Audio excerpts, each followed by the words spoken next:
If you're starting to panic a bit about fridge space, which I think a lot of people do at this time of year, here are a few little tips to help.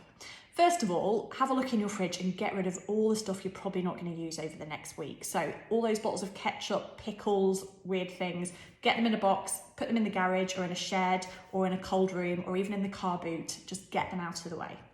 Secondly, create your own chill room. So it's not somewhere to go and chill out, or you might be doing that as well. This is a room that hasn't got any heating, so it might be a garage, it might be the car boot again, it might be a shed, it might be a spare room that hasn't got a radiator on because we're all trying to cut our heating costs. Use that as your chill room, and in there just put a table and you can keep all sorts of things in there. So things like cheese, butter, vegetables, fruit, stuff that you want to keep cold, but it's not going to, you don't have to worry about it if it's not freezing cold.